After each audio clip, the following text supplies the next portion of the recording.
Hi friends, आज हम राजस्थान की कला और संस्कृति का एक बहुत ही इम्पोर्टेंट टॉपिक का नाम है राजस्थान की चित्रकला। पेंटिंग्स ऑफ राजस्थान के बारे में काफ़ी डिटेल से चर्चा करेंगे। आप हमारे साथ बने रहिए ताकि आपको इसके बारे में जानकारी हो सके। तो शुरुआत करते हैं आज का टॉपिक है राजस्थान की चित्रकला। राजस्थान में आलनिया, दर्रा जो हमारे कोटा में है, बैराठ जो हमारे जयपुर में है और दर जो हमारे भरतपुर में है। तो हमारे कुछ जगह है, ये कौन-कौन सी? आलनिया, दर्रा, बैराठ और दर। ये जगह कहाँ ये जगह ऐसी है जहाँ से हमें शैलाश्रय मतलब गुफाओं में आदि मानव के द्वारा बनाए गए रेखांकन प्रदेश की प्रारंभिक चित्रण परंपरा को दिखाते हैं। इसका मतलब ये है कि यदि हम सोचें कि राजस्थान में चित्रकला की शुरुआत कब से हुई है, तो हमारे जो प्रारंभिक व्यक्ति थे, आज जिन्हें हम आदि मानव कहते हैं, उनके द्वारा हालनिया और दर्रा ये हमारे कोटा में पड़ता है, बैराठ जयपुर में और दर कहाँ पड़ता है? भरतपुर में। यहाँ की जो गुफाएँ हैं, वहाँ पे आदि मानव के द्वारा बनाए गए रेखांकन चित्र प्रारंभिक चित्रण परंपरा को दिखाते हैं। वीएस वाकणकर की बात करें तो वीएस वाकणकर ने राजस्थान में 1953 में कोटा में चंबल घाटी और दर्रा, कहाँ? चंबल घाटी और दर्रा, झालावाड़ के निकट काली सिंध घाटी और अरावली में माउंट आबू और इडर में चित्रित जो शैलाश्रय है उनकी खोज की थी। किसने? वीएस वाकणकर ने। आप इसे याद रखेंगे। इन सब की खोज किसने की? हमारे वीएस वाकणकर ने खोज की थी। किसकी? राजस्थान में कब? 1953 में। कहाँ-कहाँ? कोटा में चंबल घाटी में, दर्रा और झालावाड़ के निकट काली सिंध घाटी और अरावली में माउंट आबू और इडर वाले क्षेत्रों में। तो ये तो हमने जानकारी ली कि जो हमारे आदि मानव थे, उन्होंने इन जो पेंटिंग्स की थी, उनकी खोज किसने की? वीएस वाकणकर ने। और किस प्रकार की पेंटिंग्स थी और कहाँ-कहाँ मिली थी। बात करें राजस्थान की पेंटिंग को हम क्या बोलते हैं? राजपूत चित्रकला कहते हैं। और ये किसने कहा? तो हमारे आनंद कुमार स्वामी, ओएस गांगुली और हमारे हेवेल, ये 3 लोग थे। कौन-कौन? आनंद कुमार स्वामी, ओसी गांगुली और हेवेल थे।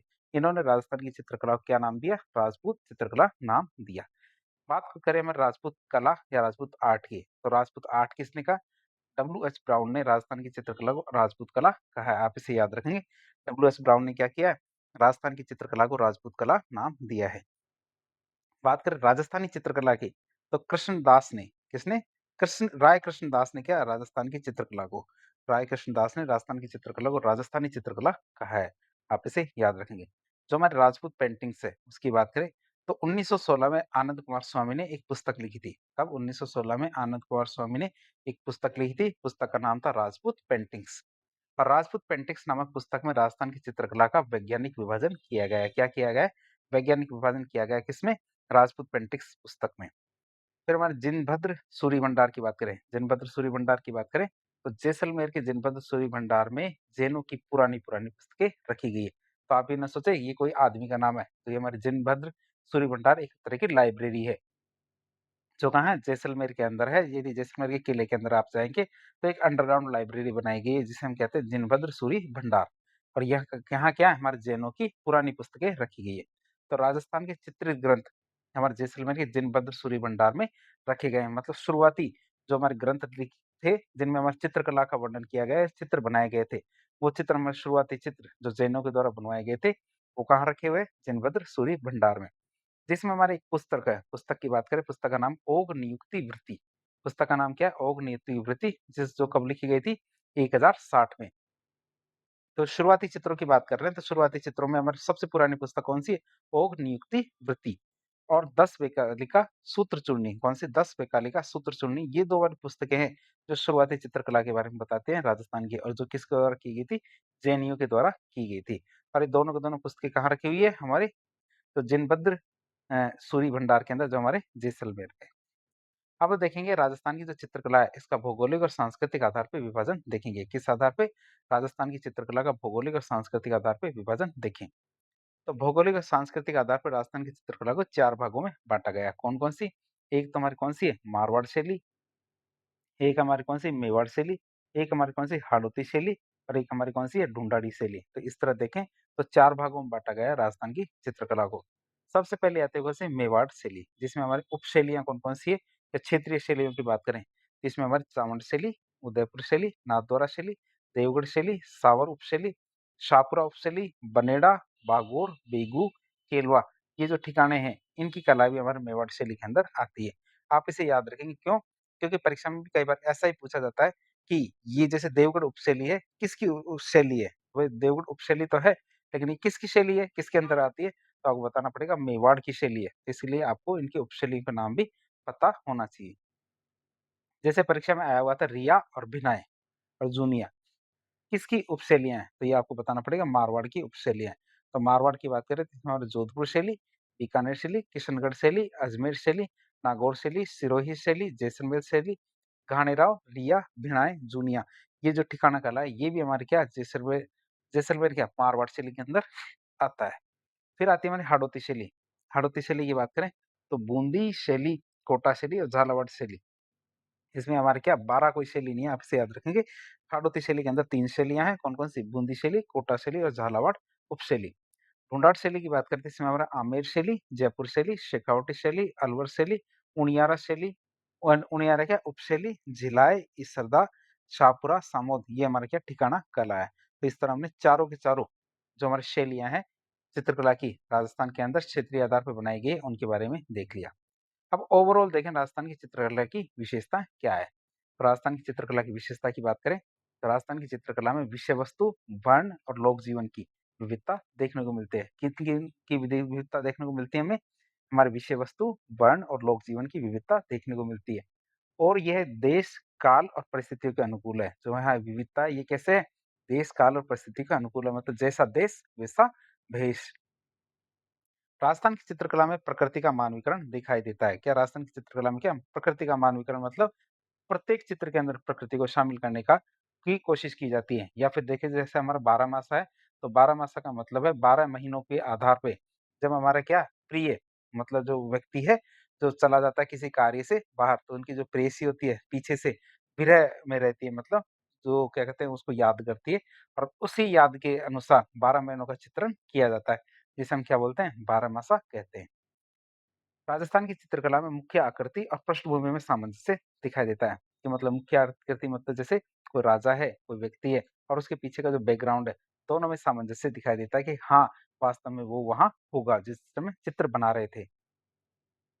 राजस्थान की चित्रकला में क्या चटकीले रंगों का प्रयोग बहुत ज़्यादा किया जाता है। राजस्थान की चित्रकला में किसका प्रभाव ज़्यादा दिखाई देता है? सामंती प्रभाव दिखाई देता है। क्यों? क्योंकि चित्रकला में लगता है पैसा और पैसा किसके पास था? सामंतों के पास और राजाओं के पास था। इसीलिए राजस्थान की चित्रकला में सामंती प्रभाव साफ-साफ दिखाई देता है। जैसे कि हमारे क्या शिकार के दृश्य, आम जीवन बहुत कम था, बल्कि हमारे क्या राजा-महाराजा सामंतों से संबंधित चीज़ें थी। जैसे कोई सामंत शिकार कर रहा था, तो ऐसे चित्र बहुत बने हैं। राजस्थान की चित्रकला में मुगल प्रभाव भी बहुत ज़्यादा दिखाई देता है। जैसे मुगलों के प्रभाव की बात करें, जैसे पारदर्शी कपड़े, फांसी का चित्रण जैसे मार्जिन्स है, ये भी हमारे उस समय आ गए थे। राजस्थान की चित्रकला में महलों और हवेलियों में हाँ, महलों और हवेलियों में भित्ति चित्रण बहुत ज़्यादा अधिक हो गया था। किसका? भित्ति चित्रण बहुत ज़्यादा अधिक हो गया था। कब? राजस्थान की चित्रकला में। राजस्थान की चित्रकला में मंदिरों और मठों में कहाँ मंदिरों और मठों में धार्मिक चित्रण अधिक किया गया था, जैसे हमारी पिछवाई कला देखने को मिलती है। राजस्थान की चित्रकला में महिला सौंदर्य का चित्रण बहुत अधिक किया गया है। किसका? महिला सौंदर्य का चित्रण बहुत ज्यादा किया गया है राजस्थान की चित्रकला में। फिर बात करें राजस्थान की चित्रकला में प्रकृति का चित्रण भी बहुत ज्यादा हुआ है। किसका? प्रकृति का चित्रण भी बहुत ज्यादा हुआ है। किसमें? राजस्थान की चित्रकला में। तो इस तरह हमने राजस्थान की चित्रकला की जो विशेषताएं हैं वो ज्यादा देख ली। अब एक एक करके सबके बारे में देखना शुरू करेंगे। हम देखेंगे राजस्थानी चित्रकला के जो शैलियाँ हैं, उनका वर्गीकरण देखेंगे। पहला वर्गीकरण आता है हमारा कौन-सा? मेवाड़ चित्रकला का। मेवाड़ चित्रकला या मेवाड़ पेंटिंग की बात करें, तो मेवाड़ राजस्थान की चित्रकला की जन्मभूमि है। मतलब मेवाड़ राजस्थान में चित्रकला की शुरुआत मेवाड़ से ही मानी जाती है। क्यों? क्योंकि राजस्थान की चित्रकला की शुरुआत मेवाड़ से ही हुई थी। मेवाड़ चित्रकला की शुरुआत हमारी चावंड से मानी जाती है। जो चावंड है मेवाड़ के अंदर, वहाँ से हमारी मेवाड़ चित्रकला की शुरुआत हुई थी। 1260 में कब? 1260 में मेवाड़ के राजा तेज सिंह के शासनकाल में आहड़ में कहाँ? आहड़ में जैनों के द्वारा श्रावक प्रतिक्रमण सूत्र चूर्णी नामक एक पुस्तक लिखी गई थी। पुस्तक का नाम आप याद रखेंगे, श्रावक प्रतिक्रमण सूत्र चूर्णी एक पुस्तक लिखी गई थी।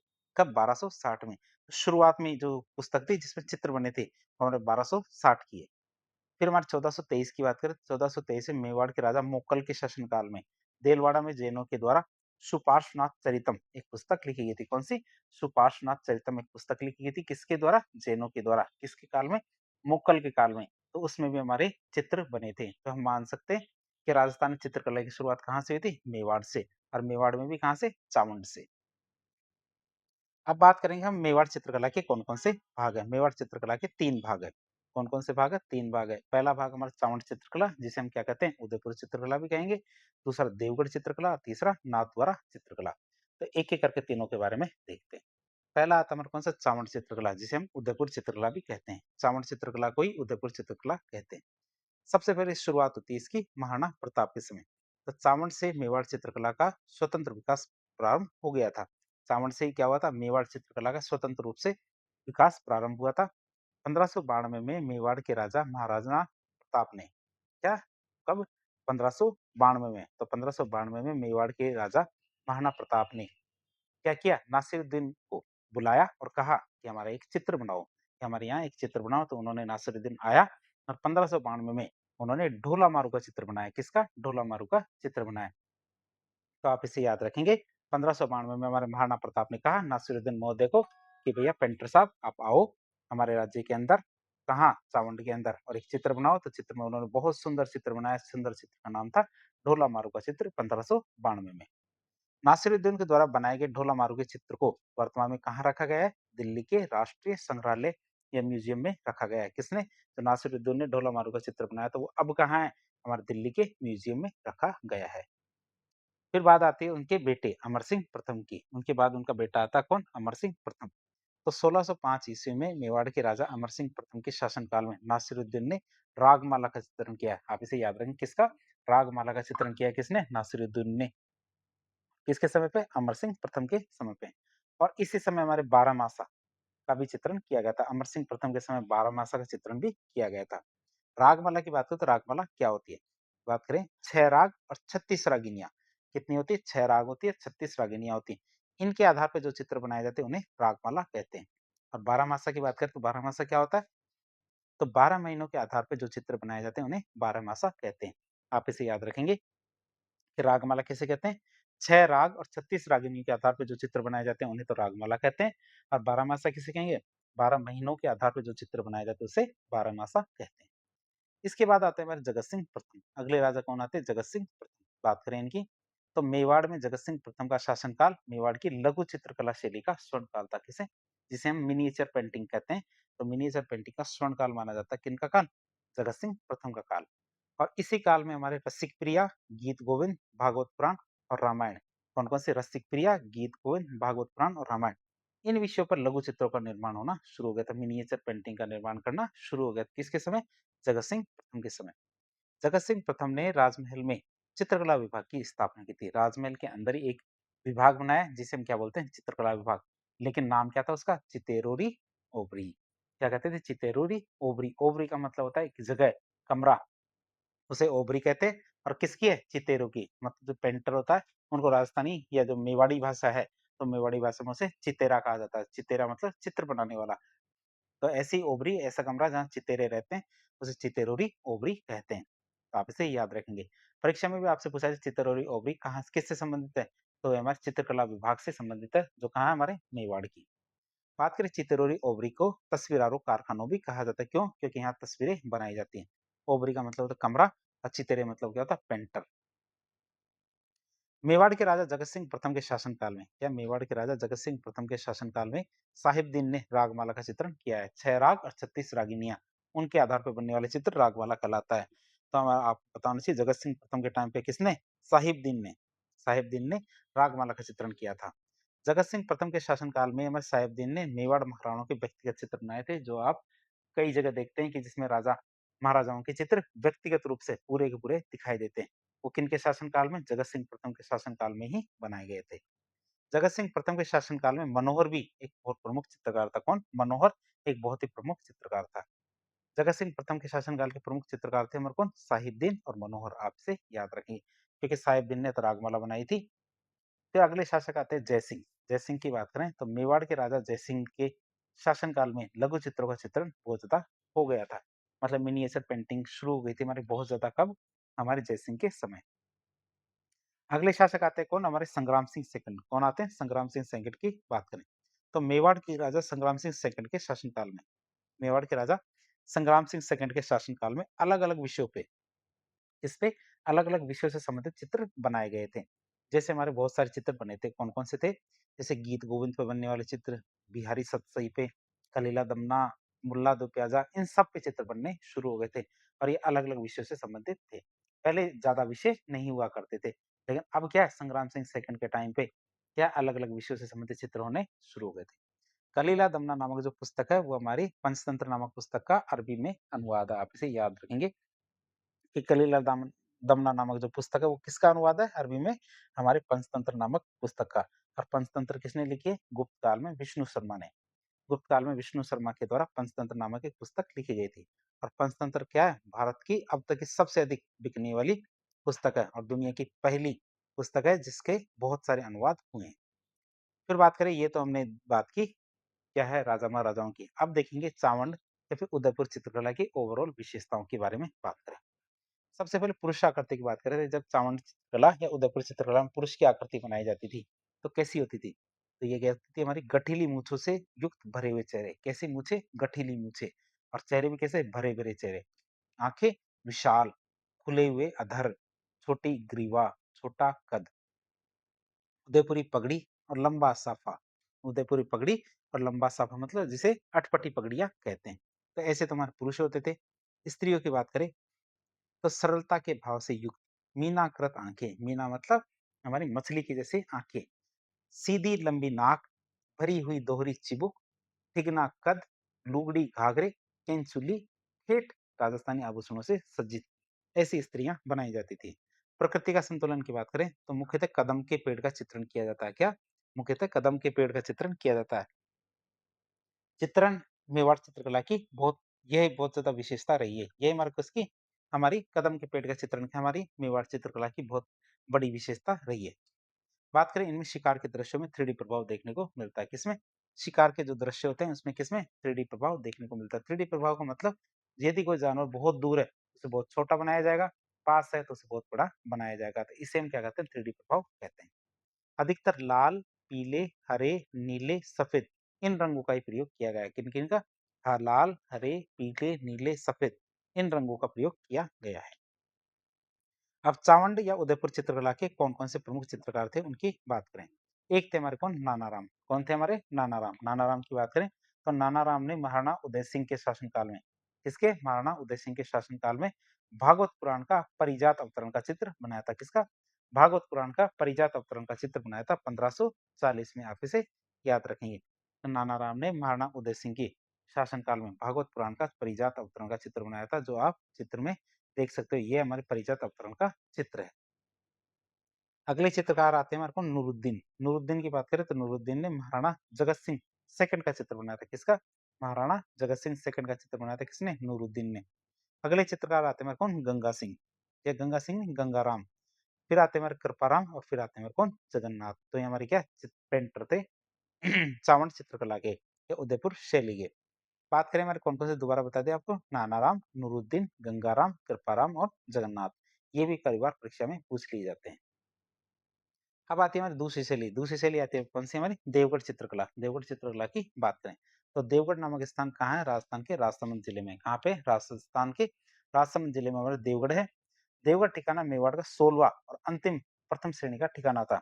16वां और अंतिम प्रथम श्रेणी का ठिकाना था कौन? देवगढ़। 1680 ईस्वी में मेवाड़ के राजा महाराणा जयसिंह ने, तो 1680 ईस्वी में मेवाड़ के राजा थे हमारे महाराणा जयसिंह। उन्होंने द्वारिकादास चुंडावत को, किसको? द्वारिकादास चुंडावत को देवगढ़ का ठिकाना दिया था। किसने? महाराणा जयसिंह ने। तब 1680 में द्वारिकादास चुंडावत क्या था? देवगढ़ का सामंत था। द्वारकादास चुंडावत के शासनकाल में हमारे देवगढ़ चित्रकला शुरू हुई थी। आप इसे याद रखेंगे। और श्रीधर अंधारे ने, कौन? अंधारे ने देवगढ़ चित्रकला को बहुत ज्यादा महत्व दिया। तो नाम आप कैसे याद करेंगे कि देवगढ़ चित्रकला अंधेरे में खो गई थी। क्या? देवगढ़ चित्रकला अंधेरे में खोई हुई थी और उसको उजाले में लाने का कार्य किया किसने? श्रीधर अंधारे ने। अंधेरे से निकालने का काम किया श्रीधर अंधारे ने काम किया। देवगढ़ चित्रकला को बहुत ज्यादा महत्व दिया था किसने? श्रीधर अंधारे ने। बात करें हमारे देवगढ़ चित्रकला की विशेषताओं की। देवगढ़ चित्रकला की क्या क्या विशेषताएं? तो देवगढ़ चित्रकला मेवाड़, मारवाड़ और ढूंढाड़ चित्रकलाओं का मिश्रण है। क्या देवगढ़ चित्रकला क्या हमारे मेवाड़, मारवाड़, ढूंढाड़ चित्रकलाएं हैं, उनका मिश्रण है। और इस चित्रकला में प्राकृतिक परिवेश, शिकार के दृश्य, अंतःपुर, अंतःपुर का मतलब रानी या जहाँ रहती है उनकी, राजसी ठाठ बाट, श्रृंगार, सवारी, इन सब विषयों पे चित्र बने हैं। किसमें? देवगढ़ चित्रकला में हमारे किस किस पे? प्राकृतिक परिवेश पे, शिकार के दृश्यों पे, अंतपुर, अंतपुर किसे कहते हैं? जहाँ रानियाँ निवास करती है। राजसी ठाट-बाट, श्रृंगार, सवारी इन सब के विषयों पर चित्र बने हैं। देवगढ़ चित्रकला में खास बात क्या है? पीले रंग का बहुत ज़्यादा प्रयोग किया गया है। किसका? पीले रंग का बहुत ज़्यादा प्रयोग हुआ है किसमें? देवगढ़ चित्रकला में। बात करें देवगढ़ चित्रकला की तो इसमें भित्ति चित्र बहुत अधिक बनाए गए हैं। भित्ति चित्र कहाँ बनाए गए? हमारे देवगढ़ चित्रकला में आप इसे याद रखेंगे। बात करें हमारे कौन-कौन सी जगह है देवगढ़ चित्रकला की मुख्य-मुख्य, ये तो एक तो हमारी क्या है मोती महल है, दूसरी अजारा की ओवरी। एक तो हमारी क्या है मोती महल है और दूसरी क्या है हमारे अजारा की ओवरी, आप इसे याद रखेंगे। अब हम बात करें देवगढ़ चित्रकला के मुख्य रूप के चित्रकार कौन-कौन से थे? ये थे हमारे कमला, चोखा, बगता। क्या कमला, चोखा, बगता, नगा और हरचंद। कौन-कौन से? कमला, चोखा, बगता, नगा और हमारे हरचंद। ये हमारे क्या है देवगढ़ चित्रकला के प्रमुख चित्रकार रहे हैं। फिर आती है हमारे कौन सी नाथद्वारा चित्रकला। क्या नाथद्वारा चित्रकला की बात करें तो मेवाड़ के राजा महाराणा राज सिंह के शासनकाल में किसके? मेवाड़ के राजा महाराणा राज सिंह के शासनकाल में नाथद्वारा चित्रकला शुरू हुई थी। ये हमारे उदयपुर शैली और ब्रज शैली का समन्वित रूप है। किसका?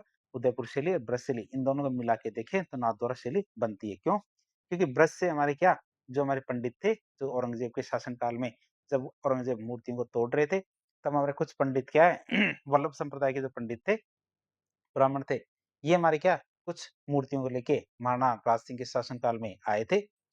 इसी वजह से क्या इसमें उदयपुर शैली और ब्रज शैली दोनों का समन्वित रूप देखने को मिलता है। भगवान श्री कृष्ण के जो मंदिर होते हैं जिन्हें जो किससे संबंधित है वल्लभ संप्रदाय से तो उनकी दीवारों पर कपड़े के पर्दों पर चित्र बनाए गए थे जिन्हें हम क्या बोलते हैं पिछवाई कहते हैं। तो आप इसे याद रखेंगे कि नाथद्वारा शैली की खासियत क्या है इसमें भगवान श्री कृष्ण के जो मंदिर है उसमें जो मुख्य मूर्ति होती है तो उसके पीछे वल्लभ संप्रदाय के जो मंदिर है उनकी बात कर रहे हैं तो उसमें दीवारों पे या फिर कपड़े के पर्दों पे चित्र बनाए जाते हैं जिसे पिछवाई कहते हैं। पिछवाई मतलब पीछे बना हुआ चित्र। तो भगवान श्री कृष्ण के मंदिर क्या वल्लभ संप्रदाय के हैं। किससे से संबंधित है? वल्लभ संप्रदाय से संबंधित है हमारे भगवान श्री कृष्ण के मंदिर। अब हम देखेंगे नाथद्वारा शैली की या चित्रकला की कौन-कौन सी विशेषताएं। पहली विशेषता आती है नाथद्वारा शैली में हल्के हरे और पीले रंग का प्रयोग किया जाता है। किसका? हल्के हरे और पीले रंग का प्रयोग किया जाता है नाथद्वारा शैली में। नाथद्वारा चित्रकला में गायों का चित्रण बहुत ज्यादा किया जाता है। किसका? गायों का चित्रण बहुत ज्यादा होता है हमारे नाथद्वारा चित्रकला में। नाथद्वारा चित्रकला में केले के पेड़ों का चित्रण भी बहुत ज्यादा होता है। किसके? केले के पेड़ों का चित्रण भी बहुत ज्यादा होता है। नाथद्वारा चित्रकला में आसमान में देवताओं का चित्रण किया जाता है। कई बार आपने देखा होगा कि जैसे हमारी कई जैसे एक चित्र ये है, एक चित्र ये है, एक चित्र ये है, 4 हमारे देवता हैं या राजा है, तो ऊपर छोटे-छोटे देवता बना देते हैं जो उनपे क्या फूल बरसाते रहते हैं। तो इस तरह के चित्र आपने बहुत देखे होंगे, जिसमें हमारे ऐसा दिखाया जाता है। तो नाथद्वारा शैली की यही विशेषता है, तो इसमें हमारे पिछवे जो चित्र बनते हैं, तो उसमें हमारे कोने में ऊपर की तरफ क्या देवताओं का चित्रांकन किया जाता है, जो कहाँ होते हैं? आसमान में बादलों के ऊपर होते हैं। तो ये हमने नाथद्वारा चित्रकला की विशेषताएं देख ली। अब बात करें नाथद्वारा चित्रकला के मुख्य चित्रकार कौन है। बात करें इनकी तो ये हमारे क्या धर्म से संबंधित रहे हैं। क्या है हमारे धर्म से संबंधित रहे हैं और वो भी क्या हमारे वल्लभ संप्रदाय से। तो इसमें राज क्या भगवान का नाम आता ही आता है। जैसे रामचंद्र में राम आता है, रामलिंग में राम आता है, चतुर्भुज खुद एक भगवान थे या चतुर्भुज जी खुद एक भगवान थे।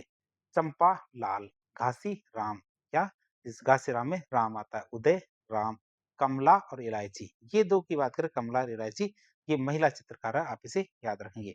यहाँ लिखा हुआ भी है कमला और इलायची क्या एक महिला चित्रकार थी। फिर बात करें मेवाड़ चित्रकला पर रिसर्च की बात करें तो किन किन ने मेवाड़ चित्रकला पर रिसर्च की थी। एक तो हमारे जो देवगढ़ चित्रकला थी उसको प्रकाश में लाने का कार्य किया था हमारे श्रीधर अंधारे ने। एक हमारे मोतीचंद थे और एक हमारे कौन थे आर के वशिष्ठ। कौन कौन? मोतीचंद, आर के वशिष्ठ और श्रीधर अंधारे। ये तीन थे हमारे क्या मेवाड़ चित्रकला पे रिसर्च करने वाले।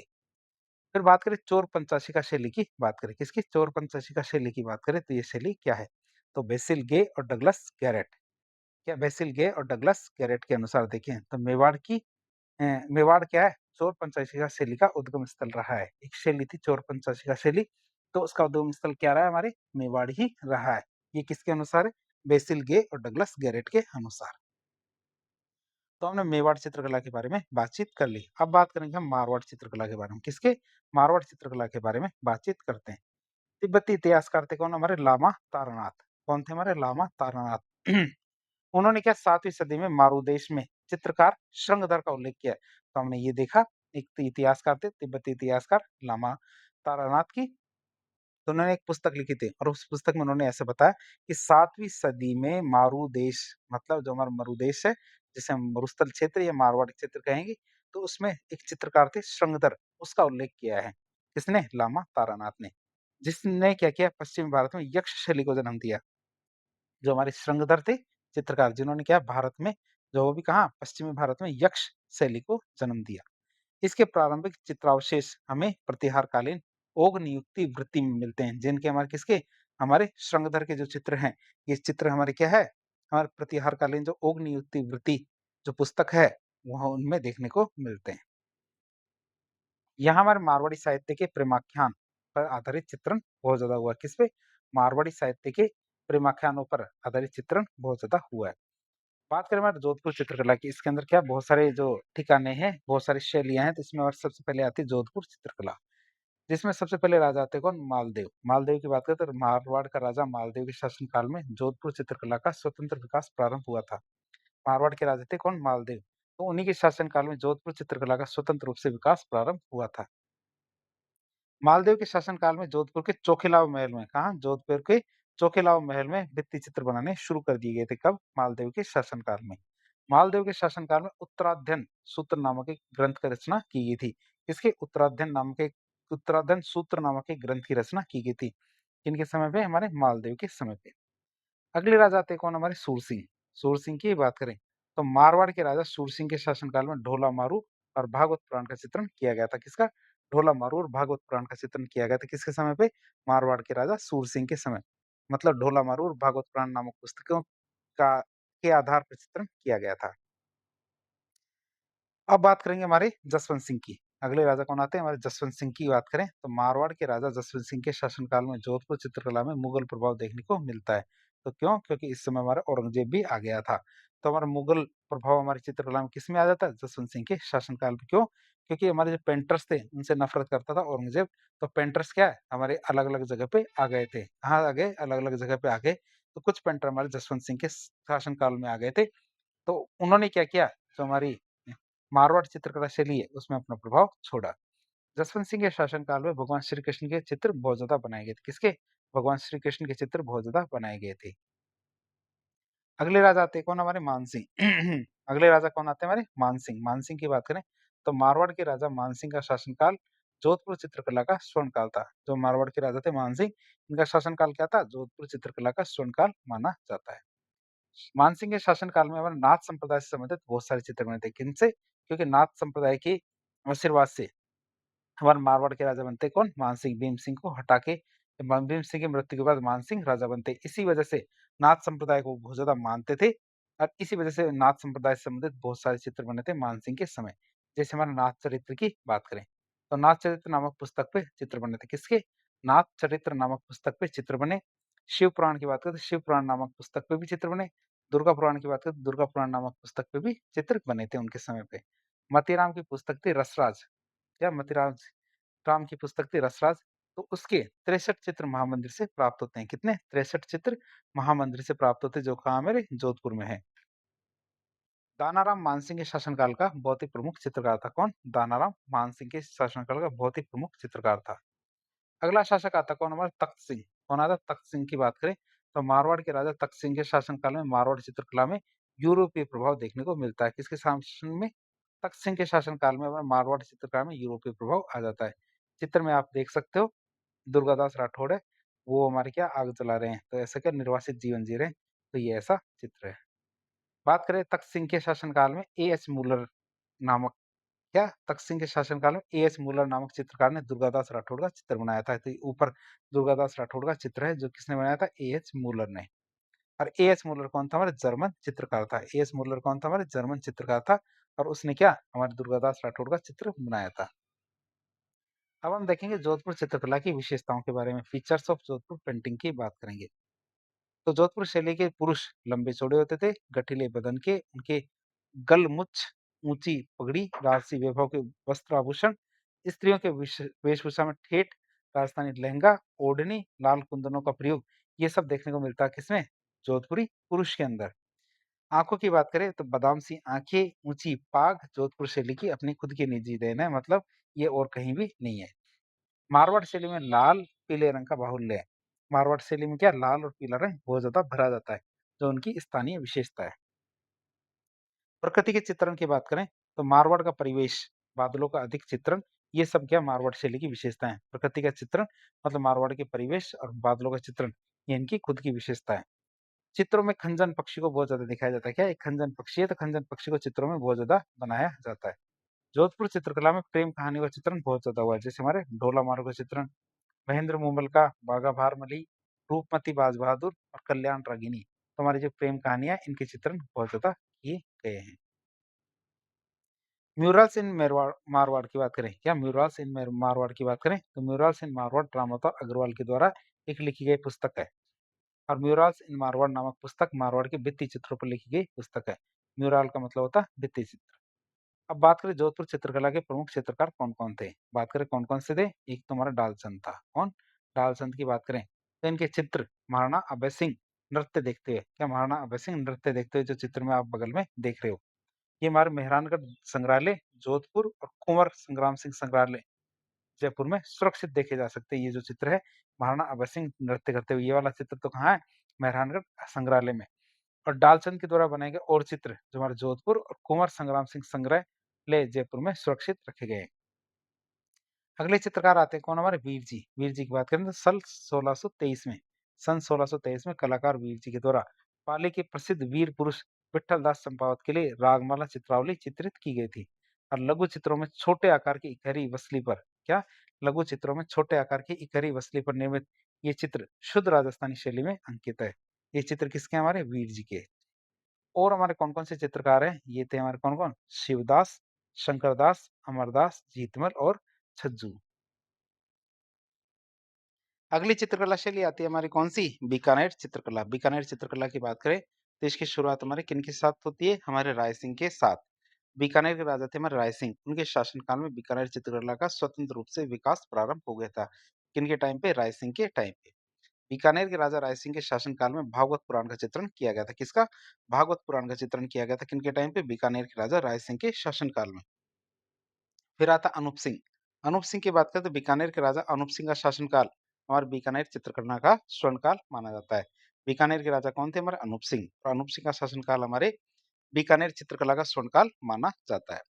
बीकानेर चित्रकला के प्रकार की बात करें तो बीकानेर चित्रकला के दो प्रकार है, मतलब बीकानेर में दो प्रकार की चित्रकलाएं फेमस थी। कौन कौन सी? एक हमारी उस्ता कला और एक थी हमारी मथेराना कला। एक तो कौन सी थी हमारी उस्ता कला थी और एक हमारी कौन सी थी? मथेराना कला। तो पहली बात करें उस्ता कला की, तो उस्ता कला किसे कहते हैं? तो उस्ता कला में ऊँट के चमड़े पर, क्या उस्ता कला में ऊँट के चमड़े पर सोने का कार्य किया जाता है। क्या होता है? उस्ता कला में ऊँट के चमड़े पर सोने का कार्य किया जाता है। बीकानेर के राजा महाराजा जो हमारे राय सिंह थे, ये बीकानेर के राजा राय सिंह थे। इन्होंने अली रजा और रुकनुद्दीन इनको लाहौर से बुलवाया था। क्या हमारे लाहौर से बुलवाया था? किसे? अली रजा रुकनुद्दीन को। और ये लाहौर से आते हैं और जो हमारे उस्ता कला को हमारे बीकानेर के अंदर प्रचलित करते हैं। मुस्लिम चित्रकारों ने हिंदू देव-देवताओं के चित्र भी यहाँ बनाए हैं। बीकानेर चित्रकला शैली की बात करें तो मुस्लिम चित्रकारों ने हिंदू देव-देवताओं के चित्र यहाँ आके बनाए हैं। बीकानेर के कैमल हाइट ट्रेनिंग सेंटर में उस्ता कला सिखाई जाती है। कहाँ?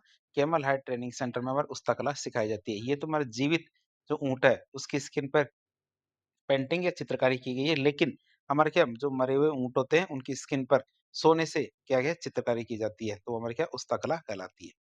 पुस्तक कला की बात करें तो पुस्तक कला के प्रमुख चित्रकार कौन-कौन से हैं? एक तो हमारे कहाँ आसिर खां थे। पुस्तक कला के चित्रकारों की बात करें तो इसमें एक तो हमारे आसिर खां थे, एक हमारे हसन था, एक था हमारा रामलाल और एक था हमारा हैसमुद्दीन। हैसमुद्दीन की बात करें तो हैसमुद्दीन को पद्मश्री पुरस्कार भी मिल चुका है। किसके लिए? पुस्तक कला के लिए। पुस्तक कला के लिए हमारे हैसमुद्दीन को पद्मश्री पुरस्कार मिल चुका है। दूसरी कला आती है कौन सी? हमारी मथेरना कला। मथेरना कला की बात करें जिसे आला-गीला कला भी कहते हैं। तो बीकानेर के महाराजा अनूप सिंह के शासनकाल में मथेरन कला थी, इसको बहुत ज़्यादा प्रोत्साहन मिला था। बीकानेर के महाराजा थे कौन? अनूप सिंह। उनके शासनकाल में मथेरन कला को बहुत ज़्यादा प्रोत्साहन मिला था। और मथेरना क्या थे? जैन चित्रकार थे। जैन चित्रकार थे कौन? मथेरना। इन्होंने गीली दीवारों पर महाराजा राजा महाराजाओं के चित्र बनाए थे। किस पे? गीली दीवारों पर राजा महाराजाओं के चित्र बनाए थे। मथेरन कला को ही हम क्या बोलते हैं? आला-गीला पद्धति या आला-गीला भी कहते हैं। शेखावटी क्षेत्र में आला-गीला को क्या कहते हैं? पणो कहते हैं। आप इसे याद रखेंगे। शेखावटी क्षेत्र में आला-गीला को क्या बोलते हैं? पणो कहते हैं। मथेरना कला के अन्य नामों की बात करें, इसमें हमारे अन्य नाम कौन-कौन से थे? एक तुम्हारा फ्रेस्को था या फिर हमारे जिसे आराइश भी कहते हैं दूसरा हमारा टेम्पेरा है। आप इसे याद रखेंगे कि फ्रेस्को या अराइस, दूसरा हमारा कौन-सा टेम्पेरा, आप इसे याद रखेंगे। अब हम बात करेंगे मथेरना कला के कौन-कौन से प्रमुख चित्रकार हैं। तो आप चित्र में मथेरना कला देख सकते हैं, जो आला-गीला पद्धति मतलब गीले चूने पर चित्रकारी की जाती है इसमें। पहले प्लास्टर होता है, प्लास्टर के ऊपर क्या है, चूने का एक प्लास्टर या कवर लगाया जाता है, उसके ऊपर पेंटिंग की जाती है। मथुरन कला के कौन-कौन से फेमस चित्रकार थे, उनकी बात करें तो इसमें हमारे एक चंदू था, मुन्ना और मुकुंद। कौन-कौन से? चंदू, मुन्ना और मुकुंद। ये हमारे क्या मथुरन कला के प्रमुख चित्रकार रहे हैं। अब हम बात करें बीकानेर चित्रकला की कौन-कौन सी विशेषताएँ, उनकी बात करें। फीचर्स ऑफ बीकानेर पेंटिंग की बात करें, तो बीकानेर चित्रकला में हमारे मुस्लिम चित्रकारों ने किसने? मुस्लिम चित्रकारों ने हिंदी देव-देवताओं के चित्र बनाए हैं। चित्रकार तो कौन थे हमारे? मुस्लिम थे और पेंटिंग का विषय क्या था हमारे? हिंदू देवी-देवता। बीकानेर चित्रकला में बीकानेर और शेखावटी के चित्रकार अपने चित्रों के नाम के साथ चित्रों के साथ नाम और तिथि भी लिखते थे। ये भी आप इसे याद रखेंगे कि बीकानेर की चित्रकला में जो चित्रकार जब पेंटिंग बना लेते थे, तो कोने में अपने नाम और अपनी तिथि भी लिखते थे, किस तारीख को चित्र पूरा हुआ है। बीकानेर चित्रकला पर मुगल, दक्कनी और पंजाबी चित्रकलाओं का प्रभाव देखने को मिलता है। क्या बीकानेर चित्रकला पे क्या हमारे मुगल, दक्कनी और पंजाबी चित्रकला है, इनका प्रभाव देखने को मिलता है। बीकानेर चित्रकला में हमारे लाल, सलेटी और बैंगनी रंग का प्रयोग काफ़ी ज़्यादा किया जाता है। किसका? लाल, सलेटी और बैंगनी रंग का काफ़ी ज़्यादा प्रयोग किया जाता था। बीकानेर शैली में हमारे मुगल स्कूल के जो मिश्रित प्रभाव के फलस्वरूप क्या? बीकानेर शैली में मुगल स्कूल के जो मिश्रित प्रभाव के फलस्वरूप इकहरी तंगवंगी जो कोमल ललनाओं का अंकन, नीले, हरे, लाल, बैंगनी, जामुनी, सलेटी रंग का प्रयोग, साझा और औरंगजेब शैलियों की पगड़ियों के साथ ऊँची मारवाड़ी पगड़ियाँ, ऊँट, हरिण, बीकानेर के रहन-सहन और राजपूती संस्कृति की स्पष्ट रूप से छाप देखने को मिलती है। ये हमें कहाँ देखने को मिलता है? ये हमें बीकानेर शैली में देखने को मिलता है। तो कौन-कौन सी चीज़ें देखने को मिलती है? ये हमारे क्या मिश्रित प्रभाव के फलस्वरूप क्या हमारे इकहरी तनवंगी कोमल ललनाओं का अंकन, साथ ही साथ हमारे नीले, हरे और लाल, बैंगनी, गुलाबी, सलेटी रंगों का प्रयोग, साझा और औरंगजेब शैली की पगड़ियों के साथ ऊँची मारवाड़ी पगड़ियाँ, ऊँट, हरिण, बीकानेरी रहन-सहन और राजपूती संस्कृति की छाप विशिष्ट रूप से हमें इसमें देखने को मिलती है। फिर बात करें हमारे बरसते बादलों में से सारस मिथुनों की नयनाभिराम आकृतियाँ। क्या बरसते बादलों में से सारस मिथुनों की नयनाभिराम आकृतियाँ भी इस शैली की प्रमुख विशेषता रही है। ये हमारे फव्वारों, दरबार के दृश्यों आदि में दक्षिण शैली का प्रभाव दिखाई देता है। किसमें? हमारे फव्वारे और जो दरबार के दृश्य होते हैं, इनमें दक्षिण शैली का प्रभाव आसानी से देखने को मिलता है। बीकानेर चित्रकला में हमारे रेत के टीलों, पहाड़ों और फूल पत्तियों का चित्रण किया जाता है। किसमें? बीकानेर चित्रकला में किसका? रेत के टीलों, पहाड़ों और फूल पत्तियों का चित्रण किया जाता है। बात करें एक पुस्तक की, पुस्तक का नाम है हमारा the art and architecture of Bikaner state. पुस्तक का नाम क्या है? The art and architecture of Bikaner state की बात करें, तो ये पुस्तक हमारे हरमन गोएट्स ने लिखी है। किसने? हरमन गोएट्स ने ये पुस्तक लिखी है और हरमन गोएट्स कौन था? हमारा एक जर्मन लेखक था, उसने ये पुस्तक लिखी है, the art and architecture of Bikaner state. तो बीकानेर पेंटिंग के बारे में हमने काफ़ी डिटेल से देख लिया। अब हम देखेंगे किशनगढ़ चित्रकला। कौन-सी? किशनगढ़ चित्रकला की बात करते हैं। इसमें हमारे शासक थे कौन? सावंत सिंह। तो वल्लभ संप्रदाय के प्रभाव में सावंत सिंह ने अपना नाम बदल दिया और क्या रख दिया? नागरीदास रख दिया था। क्यों? क्यों? क्योंकि वो वल्लभ संप्रदाय के संपर्क में आ गए थे। तो वल्लभ संप्रदाय के संपर्क में आने की वजह से या प्रभाव की वजह से उन्होंने अपना नाम बदल के क्या रखा? नागरीदास रखा। सावंत सिंह ने नागर समुच्चय नामक एक पुस्तक लिखी थी। इस किताब का नाम क्या है? नागर समुच्चय। आप इसे याद रखेंगे, सावंत सिंह ने नागर समुच्चय नामक एक पुस्तक लिखी थी। सावंत सिंह ने अपना अंतिम समय कहाँ बिताया था? वृंदावन में बिताया था। सावंत सिंह ने अपना अंतिम समय कहाँ बिताया? वृंदावन में बिताया। सावंत सिंह का शासनकाल चित्रकला जो किशनगढ़ चित्रकला है, उसका स्वर्णकाल माना जाता है। वल्लभ संप्रदाय के प्रभाव में राधा कृष्ण के चित्र बहुत ज़्यादा बने थे। वल्लभ संप्रदाय के प्रभाव की वजह से हमारे जो किशनगढ़ चित्रकला शैली है, उसमें हमारे क्या राधा कृष्ण के चित्र बहुत ज़्यादा बने थे। सावंत सिंह ने अपनी प्रेमिका जो रसिक बिहारी थी, उनको राधा के रूप में चित्रित करवाया था। उनकी प्रेमिका थी कौन? रसिक बिहारी। उनका चित्र बनवाया था किसके रूप में? राधा के रूप में। अब बात करें किशनगढ़ चित्रकला शैली के चित्रकारों के बारे में। इनमें सबसे नंबर 1 पे आता है कौन? हमारा मोरध्वज निहाल चंद।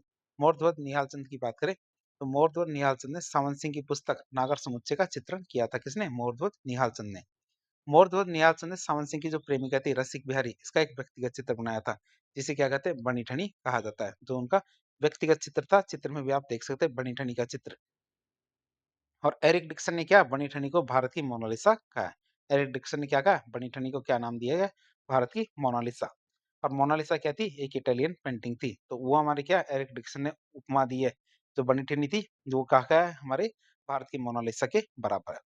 1973 में भारत सरकार के द्वारा बनी-ठनी पर डाक टिकट जारी किया गया था। आप इसे याद रखेंगे। जो बनी-ठनी की पेंटिंग है, इस पे हमारा डाक टिकट जारी किया गया था कब? 1973 में। फिर आते हैं हमारे अगले चित्रकार, वो आते हैं हमारे कौन? अमीर चंद। अमीर चंद की बात करें तो अमीर चंद ने चांदनी रात की गोष्टी नामक एक पेंटिंग बनाई थी। कौन-सी? चांदनी रात की गोष्टी नामक एक पेंटिंग बनाई थी किसने? अमीर चंद ने। और बात करें हमारे जो पेंटर्स थे, उसमें हमारे सूरध्वज, लाडली दास, सीताराम, सवाई राम, रामनाथ और बदन सिंह, ये हमारे अन्य पेंटर थे, जो हमारे जो किशनगढ़ शैली के प्रमुख पेंटर रहे हैं। अब बात करें किशनगढ़ चित्रकला शैली की कौन-कौन सी विशेषताएँ थी, उनकी बात करें। तो इस चित्र शैली में हमारा पुरुष आकृति में लंबा इकहरा नील छवि युक्त शरीर होता था, मोती जड़ित श्वेत या फिर मूंगिया पगड़ी, उन्नत ललाट, खंजनाकृत कर्णांत तक खिंचे विशाल अरुणाभ नयन, नारी आकृति में हमारा तनवंगी लंबी गौरवर्ण नुकीली चिबुक, वेसरी का चित्रण। तो वेसरी क्या होता है? हमारे नाक का आभूषण होता है, तो वेसरी का आभूषण, वेसरी का चित्रण, सुराहीदार गर्दन, पतली कमर, लंबी कमल, पंखुड़ी जैसी आंखें ये चित्रित की जाती थी। दूर-दूर तक फैली झील, उसमें केली करते हुए हंस, बत्तख, सारस, तैरती नौकाएँ, केले की गाछ, रंग-बिरंगे उपवन, चांदनी रात में राधा कृष्ण की केली क्रीड़ाएँ, प्रातःकालीन और संध्याकालीन जो बादलों का सिंदूरी चित्रण, किशनगढ़ शैली की बहुत ज़्यादा विशेषता होती है। बनी-ठनी अर्थात जो राधा के रूप सौंदर्य का चित्रांकन इस शैली की का विशेष आकर्षण रहा है। किसका? बनी-ठनी अर्थात राधा के रूप सौंदर्य का चित्रांकन इस शैली का विशेष आकर्षण रहा है। बात करें यहाँ के प्रमुख रंग सफेद, गुलाबी, सलेटी और सिंदूरी है। कौन-कौन से? सफेद, गुलाबी, सलेटी और सिंदूरी इनके प्रमुख रंग है। बात करें किशनगढ़ चित्रकला पर कांगड़ा चित्रकला का बहुत ज़्यादा प्रभाव देखने को मिलता है। किसका? कांगड़ा चित्रकला का बहुत ज़्यादा प्रभाव देखने को मिलता है किसपे? किशनगढ़ चित्रकला पर। बात करें किशनगढ़ चित्रकला की तो इसमें हमारे सरोवरों, हंसों और केले के पेड़ों का चित्रण किया गया है। किसमें? इसमें हमारे सरोवरों, हंसों और केले के पेड़ों का चित्रण किया गया है। अब हम बात करें किशनगढ़ चित्रकला पर रिसर्च किस-किसने किया? हमारे किसने? हमारे किया था एरिक डिक्सन और फैयाज़ अली ने। किसने? एरिक डिक्सन और फैयाज़ अली ने हमारे किशनगढ़ चित्रकला शैली पर रिसर्च किया था। फिर आती है हमारी कौन-सी? नागौर चित्रकला। नागौर चित्रकला की बात करें, तो नागौर चित्रकला में हमारे लकड़ी के दरवाज़ों पर भित्ति चित्रण किया गया है। कहाँ पे? लकड़ी के दरवाज़ों पे काफ़ी ज़्यादा भित्ति चित्रण किया गया है। नागौर चित्रकला में वृद्धावस्था का चित्रण अधिक किया जाता है। किसका? वृद्धावस्था का चित्रण बहुत ज़्यादा किया जाता था। नागौर चित्रकला में हमारे पारदर्शी कपड़ों का चित्रण किया जाता था। नागौर चित्रकला में हमें बुझे हुए रंगों का प्रयोग किया जाता था। आप इसे याद रखेंगे। फिर आती है मेरे कौन-सी? अजमेर चित्रकला। कौन-सी आती है? अजमेर चित्रकला की बात करें। अजमेर चित्रकला में हिंदू, इस्लाम, ईसाई धर्मों का प्रभाव दिखाई देता है। किसका? हिंदू, इस्लाम और ईसाई धर्मों का प्रभाव दिखाई देता है हमारे अजमेर चित्रकला में। ठिकानों की चित्रकला में हमारे राजपूत संस्कृति दिखाई देती है। जो हमारे ठिकानों की चित्रकला है, उसमें हमारी राजपूत संस्कृति दिखाई देती है। जैसे हमारे बिनाए, सांवर, मसूदा, जूनिया, इन ठिकानों में हमारे चित्रण की परंपरा ने अजमेर शैली के विकास और संवर्धन में बहुत ज़्यादा योगदान दिया है। अब हम बात करेंगे अजमेर चित्रकला के कौन-कौन से चित्रकार हैं। अजमेर चित्रकला के कौन-कौन से चित्रकार हैं, उनकी बात करें। जैसे जूनिया का चाँद, जूनिया के चाँद की बात करें तो चाँद ने सन 1698 में लोक देवता राजा पाबूजी का व्यक्तिगत चित्र बनाया था। किसका? 1698 में लोक देवता पाबूजी का चित्र बनाया था। एक चित्रकार थे हमारे सावर का तैयब, सावर के तैयब की बात करें। तीसरे थे हमारे नांद का राम सिंह भाटी, फिर खरवा से जालजी और नारायण भाटी, मसूदा से मातोजी और राम, फिर साहिबा और उसना। साहिबा और उसना की बात करें तो ये हमारे क्या थे? महिला चित्रकार थे, आप इसे याद रखेंगे। महिला चित्रकार कौन-कौन थी हमारी? साहिबा और उसना। इसके बाद आती है हमारी कौन-सी? जैसलमेर चित्रकला। कौन-सी चित्रकला आती है? जैसलमेर चित्रकला की बात करें, तो जैसलमेर शैली का विकास मुख्य रूप से हमारे महारावल हर्राज, अक्के सिंह और मूलराज के संरक्षण में हुआ था। किसके? हमारे महारावल हर्राज, अक्के सिंह और मूलराज के संरक्षण में हमारे जैसलमेर चित्रकला का प्रारंभ विकास शुरू हुआ था। मुगल जैसलमेर शैली का एक प्रमुख चित्र है। जैसलमेर शैली में चित्र बना था कौन-सा? मुगल। जैसलमेर शैली की एक बहुत ही प्रमुख विशेषता ये थी कि इस पर हमारे मुगल और जोधपुर शैली का प्रभाव बिल्कुल भी नहीं पड़ा और ये एकदम स्थानीय शैली है। कौन-सी? जैसलमेर की शैली। तो ये हमारे मारवाड़ शैली यहाँ खत्म होती है। तीसरी आती है हमारी कौन-सी? ढूंढाड़ चित्रकला। कौन-सी आती है? ढूंढाड़ चित्रकला की बात करें, तो ढूंढाड़ चित्रकला के भाग की बात करें, इसमें सबसे पहले आता है हमारा जयपुर चित्रकला या फिर आमेर चित्रकला। राजाओं से शुरुआत करें तो पहले राजा आते हैं हमारे कौन? मानसिंह। मानसिंह की बात करें तो आमेर के राजा मानसिंह के शासनकाल में चित्रकला का स्वतंत्र रूप से प्रारंभ शुरू हुआ। मानसिंह के शासनकाल में मौजमाबाद और बैराट के मुगल गार्डन में क्या हुआ? भित्ति चित्रण किया जाना शुरू किया गया। मौजमाबाद जयपुर के पास में एक जगह का नाम है और बैराट जयपुर के पास में एक जगह है। तो हमारे क्या दोनों जगह क्या है? हमारे भित्ति चित्रण शुरू हो गए थे। मानसिंह के शासनकाल में हमारे यशोधरा चरित्र क्या यशोधरा चरित्र नामक एक ग्रंथ का चित्रण किया गया था। किसके टाइम पे? मानसिंह के टाइम पे, कब? 1591 में। मानसिंह के शासनकाल में हमारे आमेर के चित्रकारों ने रज्मनामा कब? 1588 में रज्मनामा के 169 चित्र बनाए थे। किसके? रज्मनामा के 169 चित्र बनाए थे। आप इसे याद रखेंगे। और रज्मनामा क्या? हमारे महाभारत का फारसी में अनुवाद है। तो रज्मनामा पुस्तक में अकबर ने महाभारत का फारसी में अनुवाद करवाया था, अर्थात रज्मनामा नामक पुस्तक महाभारत का फारसी अनुवाद है। अगले राजा आते कौन? हमारे मिर्जा राजा जयसिंह। मिर्जा राजा जयसिंह की बात करते हैं। मिर्जा राजा जयसिंह ने रसिक प्रिया और कृष्ण रुक्मणी वेली नामक ग्रंथ अपनी रानी चंद्रावती के लिए सन 1939 में बनवाए थे। दो ग्रंथ थे, कौन कौन से? एक तो रसिक प्रिया था और एक हमारे कृष्ण रुक्मणी वेली। ये ग्रंथ बनवाए थे किसके लिए? अपनी रानी चंद्रावती के लिए, जिनके पुत्र थे कौन? माधोदास या माधो सिंह। बात करें इसकी तो इसमें हमारे कृष्ण और गोपियों का युगल स्वरूप शैली लोक शैली में प्रचलित है। कि हमारी जो हमारी दोनों ग्रंथ बनाए कृष्ण रुक्मणी वेली और रसिक प्रिया, इस इन दोनों ग्रंथों में क्या है? हमारे कृष्ण और गोपियों का युगल स्वरूप लोक शैली में चित्रित है। आमेर में ही हमारे मिर्जा राजा जयसिंह ने 1639 में गणेश पोल का निर्माण करवाया था, जो हमारे भित्ति चित्रों और अलंकरणों से सुसज्जित हमारे कौन? गणेश पोल। फिर बात करें अगले राजा आते हैं कौन? हमारे सवाई जयसिंह। सवाई जयसिंह की हम बात करें तो उन्होंने अपने राज चिन्हों, कोषों, रोजमर्रा की वस्तुओं, कला का खजाना, साज सामान, इन सबको सुव्यवस्थित ढंग से संचालित करने के लिए 36 कारखानों की स्थापना की थी, जिसे सूरत खाना कहा जाता है। किसकी स्थापना की? 36 कारखानों की स्थापना की, जिसे क्या कहते हैं? सूरत खाना कहते हैं। और यहाँ चित्रकार के चित्रों का निर्माण करते हैं। सूरत खाना में क्या चित्रकार चित्रों का निर्माण करते हैं। बात करें इसी समय में हमारे रसिक प्रिया, कवि प्रिया, गीत गोविंद, बारहमासा, नवरस और रागमाला, इन चित्रों का चित्रण किया जाना शुरू हुआ था। अगले राजा आते हैं कौन? हमारे ईश्वरी सिंह। ईश्वरी सिंह की बात करें तो महाराजा सवाई ईश्वरी सिंह के समय चित्र सर्जन का केंद्र सूरत खाना आमेर से हटके कहाँ आ गया? जयपुर आ गया था। सूरत खाना को कहाँ आमेर से हटा के कहाँ ले आए? हमारे सिटी पैलेस जयपुर में। और इस समय हमारे साहिबराम और लालचंद नामक चित्रकारों ने प्रशंसनीय कार्य किया था। कौन थे हमारे दो चित्रकार? एक तो हमारे कौन थे? लालचंद और दूसरे साहिबराम। साहिबराम ने बड़े व्यक्तिगत चित्र, जिन्हें आदमकद पोर्ट्रेट कहते हैं, ये बनाकर चित्रकला में नई परंपरा डाली थी। अगले शासक आते हैं कौन? हमारे ईश्वरी सिंह के छोटे भाई, और वो कौन है? माधो सिंह। माधो सिंह की बात करें तो आमेर के राजा सवाई माधो सिंह प्रथम के समय कलाकारों ने चित्रों में रंग को न भरकर क्या चित्रों में रंग को न भर के हमारे के मोती, लाख और लकड़ियों की मणियों को चिपकाकर रीतिकालीन अलंकरण, जो मणिकुट्टिम प्रवृत्ति है, उसको बढ़ावा दिया था।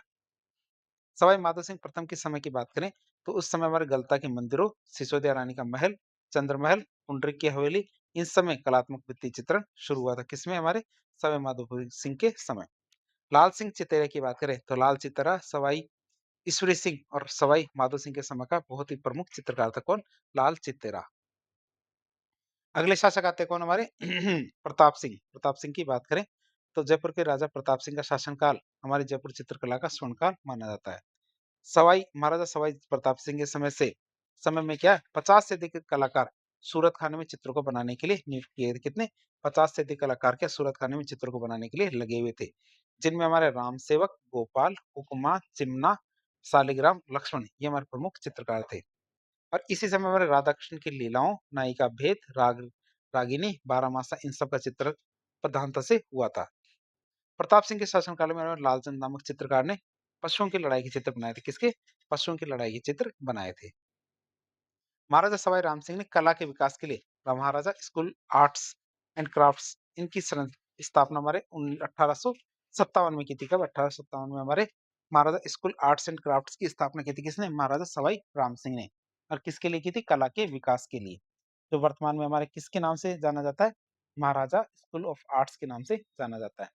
बात करें जयपुर शैली का प्रभाव। जयपुर शैली का प्रभाव हमारे किन-किन ठिकानों पर पड़ा? तो जयपुर शैली का प्रभाव हमारे इसरदा, सिवाड़, भिलाई, मुनियारा, चोमू, सामोद, मालपुरा, इन ठिकानों पर भी रहा था, जिससे वहां ठिकाना पेंटिंग विकसित होती रही। किसका विकास हुआ? ठिकाना पेंटिंग का विकास हुआ। बात करें मैं आमेर और जयपुर की चित्रकला की विशेषता की बात करें तो आमेर या फिर जयपुर चित्रकला में लाल, पीला, हरा, केसरी रंग का प्रयोग किया जाता था। आमेर या फिर हमारे जयपुर चित्रकला में हाशिए में गहरे लाल रंग का प्रयोग किया जाता था। किसका? गहरे लाल रंग का प्रयोग होता था हमारे आमेर या जयपुर चित्रकला में। बड़े-बड़े जो पोर्ट्रेट होते थे, आदमकद चित्र और भित्ति चित्रण की परंपरा जयपुर शैली की विशिष्ट देन मानी जाती है। किसकी? बड़े-बड़े पोर्ट्रेट और भित्ति चित्रण की परंपरा। जयपुर के भित्ति चित्रों की एक बहुत ही बड़ी विशेषता थी, किसे स्थानीय भाषा में आलागिला, आराइश, मोराकसी ये कहा जाता है। इनकी विशेषता की बात करें, तो इनको स्थानीय भाषा में क्या-क्या कहते हैं? हमारे आलागिला, आराइश, मोराकसी भी कहा जाता है। इस पद्धति में और चूने से तैयार जो पलस्तर है, उसको घोट करके चिकना कर दिया जाता था और इस पर क्या चित्रण किया जाता था? जो चूने का पलस्तर होता था, उस पे जाके चित्रण किया जाता था। राजस्थान में सबसे पहले आलागिला पद्धति का प्रारंभ कहाँ से हुआ था? आमेर में हुआ था, जो हमारे कछवा मुगल संबंधों के प्रभाव का परिणाम था। कौन सा? आलागिला पद्धति। बात करें हमारे आमेर और जयपुर चित्रकला में उद्यानों, हाथियों इन सब का चित्रण भी किया जाता था। क्या? हमारे उद्यानों और हाथियों का चित्रण भी किया जाता था। किसमें? आमेर या फिर जयपुर चित्रकला में। आमेर या जयपुर चित्रकला में दाढ़ी मूछ विहीन पुरुष का चित्रण किया जाता था। किसमें? क्या आमेर या जयपुर चित्रकला में लोग होते थे जिसकी क्या दाढ़ी और मूछ नहीं हुआ करती थी। फिर आमेर या जयपुर चित्रकला के प्रमुख चित्रकार कौन कौन से थे? एक तो हमारे लाल जी थे, रामजी दास और हमारे कौन? कुशला। हमारे कौन कौन थे? कुशला, रामजी दास और लाल जी। तो जयपुर चित्रकला के बारे में हमने देख लिया। अब आते हैं हमारे कौन सी? अलवर चित्रकला। अलवर चित्रकला की बात करें तो इसमें हमारे शासक थे कौन? बख्तावर सिंह। कौन थे हमारे? बख्तावर सिंह की बात करें तो अलवर के राजा बख्तावर सिंह के शासनकाल में अलवर चित्रकला का स्वतंत्र रूप से विकास प्रारंभ हो गया था। किसके? हमारे बख्तावर सिंह के टाइम पे। बख्तावर सिंह के शासनकाल में राजगढ़ के शीश महल में भित्ति चित्र किया जाना शुरू हो गया था। कहाँ? बख्तावर सिंह के शासनकाल में राजगढ़ के शीश महल में भित्ति चित्रण शुरू हो गया था। राजगढ़ कहाँ पड़ता है? अलवर जिले में पड़ता है। राजगढ़ कहाँ पड़ता है? अलवर जिले में पड़ता है। बख्तावर सिंह के समय में बने सैकड़ों चित्र जिसमें हमारे नाथों, जोगियों और फकीरों के या जिसमें हमारे के नाथों, जोगियों और फकीरों के जंगल में धर्म चर्चा करते हुए स्वयं महाराज के चित्रण कला के लिए देखें तो दृष्टि से बहुत ज्यादा उल्लेखनीय। कौन सा? हमारे बख्तावर सिंह का। अगले राजा आते हैं कौन? हमारे विनय सिंह। विनय सिंह की बात करें तो अलवर के राजा विनय सिंह का शासनकाल हमारे अलवर चित्रकला के लिए स्वर्ण काल माना जाता है। अलवर विनय सिंह क्या है? अलवर चित्रकला में वही स्थान रखते हैं जो स्थान हमारे मुगल चित्रकला में कौन रखता था? अकबर रखता था। बलदेव नामक चित्रकार विनय सिंह को चित्रकला सिखाता था। बलदेव और गुलाम अली ने गुलिस्तान नामक एक ग्रंथ है उसका चित्रण किया था और इस ग्रंथ को तैयार करने पर उस समय क्या है? उस समय के 1 लाख रुपए दिए गए थे, जो बहुत तगड़ी रकम थी। गुलिस्तान नामक ग्रंथ क्या शेख शादी के द्वारा लिखी गई पुस्तक थी, तो उसका हमारा चित्रण किया था किसने? बलदेव और गुलाम अली ने। अगले शासक आते कौन? हमारे शिवदान सिंह। शिवदान सिंह की बात करें तो अलवर के राजा शिवदान सिंह के शासनकाल में कामशास्त्र नामक एक पुस्तक का चित्रण किया गया था। किसका? कामशास्त्र नामक एक पुस्तक का चित्रण किया गया था। किनके टाइम पे? शिवदान सिंह के टाइम पे। नफीरी वादन के चित्रण की बात करें तो नफीरी वादन का चित्र इस शैली का सबसे सुंदर उदाहरण माना जाता है। किसके? नफीरी वादन का चित्र क्या है? इस शैली का सबसे सुंदर उदाहरण माना जाता है। फिर बात करें हमारे मंगल सिंह की तो मंगल सिंह के शासनकाल में मूलचंद और उदयराम ने जिसने मूलचंद और उदयराम ने विशेषता हमारे किसके? हाथी दांत के आइवरी के फलकों पर सूक्ष्म चित्रण करना शुरू किया था। किसने? मंगल सिंह के टाइम पे हमारे किसने? मूलचंद और दयाराम ने उदयराम ने। बात करें हमारे अलवर चित्रकला शैली की विशेषताओं की तो अलवर चित्र शैली में हमारे ईरानी, मुगल और राजस्थानी कौन कौन से? ईरानी, मुगल और राजस्थानी विशेषता हमारे जयपुर शैली का आश्चर्यजनक संतुलित समन्वय देखने को मिलता है। किसमें? अलवर शैली में। इस चित्र शैली में हमारे पुरुषों के मुख के क्या? पुरुषों के मुख के आकृति आम शक्ल में बनाई गई है। जो आम लोग होते हैं वैसी शक्ल बनाई जाती है हमारे पुरुषों की मुख की आकृति। बात करें स्त्रियों की तो स्त्रियों का कद कुछ ठिगने, उठी हुई बेड़ियां, अत्यधिक परिश्रम से बनाए गए अंग प्रत्यंग हमारे क्या? अलवर शैली की आम विशेषता मानी जाती है। वेश्याओं के चित्र इस केवल अलवर शैली में ही बने। किसके? वेश्याओं के चित्र हमारे अलवर शैली में बने। जैसे हमारे नागौर के अंदर वृद्धों के चित्र थे उसी प्रकार के वेश्याओं के चित्र हमारे अलवर शैली में ही देखने को मिलते हैं। सुंदर बेलबूटों वाली जो वसलियां इनका निर्माण हमारे अलवर शैली की निजी विशेषता है। अलवर चित्रकला में चिकने और उज्जवल रंगों का प्रयोग किया गया था। अलवर चित्रकला में हाशिए में फूल पत्तियों का चित्रण किया जाता था। किसमें? हाशिए में क्या? हमारे फूल पत्तियों का चित्रण किया जाता था। अलवर चित्रकला में लघु चित्रण किया गया था। क्या? लघु चित्रण किया गया हमारे अलवर चित्रकला में।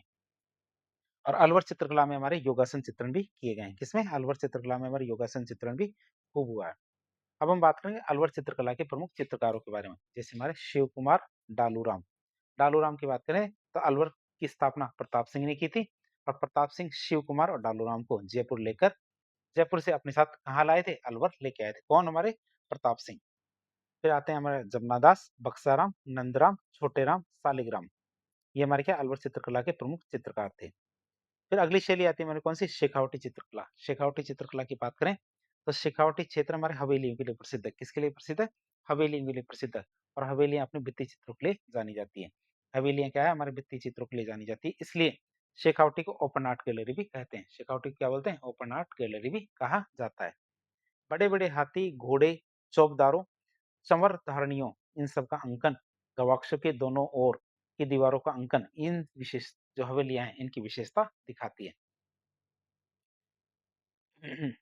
बात करें छज्जों के नीचे जो टोड़े होते हैं, या छज्जों के नीचे टोड़ों के मध्य में चित्रों ने अपनी सूझबूझ के अनुसार मल्लयुद्ध, कुश्ती, दधि मंथन, गोदोहन, विचित्र पशु पक्षियों, हमारे देवी मिथकों, राक्षसों, कामकला, राग रागिनी, साधु संतों और लोक कलाओं का विशेष अंकन किया है। हवेलियों की बात करें तो हवेलियों की बाह्य दीवारों और अंदर कथात्मक बड़े बड़े फलकों का चित्रांकन शेखावटी शैली की विशेष देन मानी जाती है। शेखावटी के भित्ति चित्रण में हमारे कत्थई, नीले और गुलाबी रंग की प्रधानता देखने को मिलती है। किसकी? हमारे कत्थई, नीले, गुलाबी रंग की प्रधानता देखने को मिलती है। शेखावटी चित्रकला में यूरोपीय शैली का प्रभाव बहुत ज्यादा दिखाई देता है। किसका? यूरोपीय शैली का प्रभाव देखने को मिलता है।